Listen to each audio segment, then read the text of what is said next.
What if one family carried the future of every living creature on Earth? What if, in a moment when humanity had forgotten how to be human, a single man heard a voice that no one else could hear? And what if that voice asked him to do something so impossible, so utterly unreasonable, that everyone he'd ever known would laugh at him until the day they died? This is the story of Noah.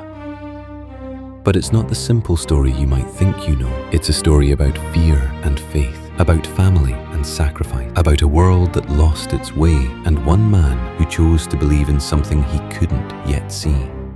My name is Matthew, and for the next 45 minutes, I'm going to invite you into one of the most profound moments in human history, a moment that changed everything. Not because I'm going to convince you of what's true, but because I'm going to help you imagine what it actually felt like to be there. So settle in, get comfortable, because this story deserves your full attention, even if that full attention is while you're drifting off to sleep. Let's begin.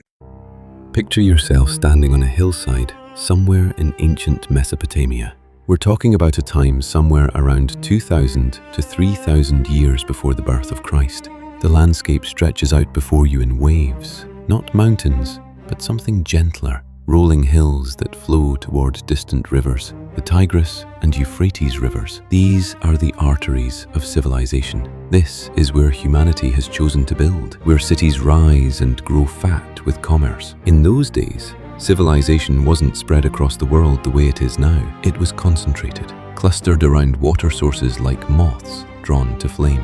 And Mesopotamia, the land between the rivers, was the cradle of it all. The cities here were like nothing the world had ever seen before. The city streets would be crowded. You could hear it from a distance. That low, constant hum of human voices, thousands of them, all talking at once. Merchants calling out their wares, children playing, arguments breaking out, the smell of things cooking, garlic, fish, bread baked in communal ovens, the smell of animals, not just farm animals, but working animals, donkeys and oxen everywhere, moving goods, pulling carts. The buildings would be packed close together, made of mud brick that had baked in the harsh sun until it was nearly as hard as stone, flat roofs, where people lived, worked, and sometimes slept during cooler evenings. Smoke would drift upward from cooking fires, mixing with dust kicked up from unpaved streets. But here's what's important to understand. This was a world of profound inequality. The cities of the ancient world had kings, powerful men who lived in palaces and made decisions that affected thousands of lives. These kings saw themselves as the representatives of gods, the bridge between heaven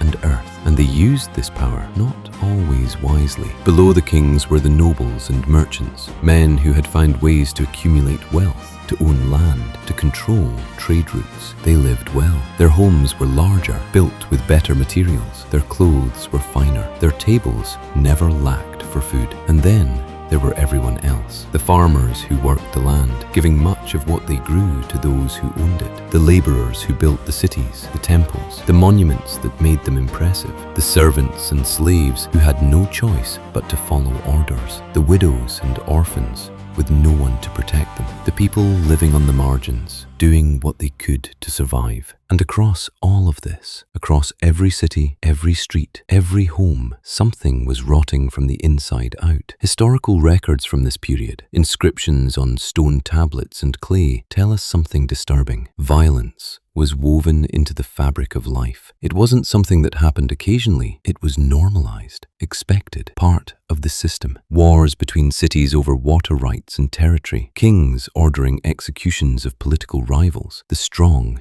taking from the weak as a simple matter of course. Fathers with power over daughters, masters with absolute power over slaves. A world where might didn't just make right, it made everything. The Bible describes this world with a haunting phrase. It says that during this time, the earth was filled with violence, not just in one place, not just in one city, but everywhere. Violence had become the language everyone spoke. But here's what's important. This wasn't a world without beauty, because even in the midst of corruption, human beings continued to create beautiful things. The architecture was remarkable. The ziggurats, massive stepped temples reaching toward the sky, were engineering marvels. People looked at them and felt something, awe. wonder, a sense of connecting with something greater than themselves. There was art, sculptures and pottery and paintings that showed remarkable skill. People still loved music, still told stories, still gathered together to celebrate harvests or births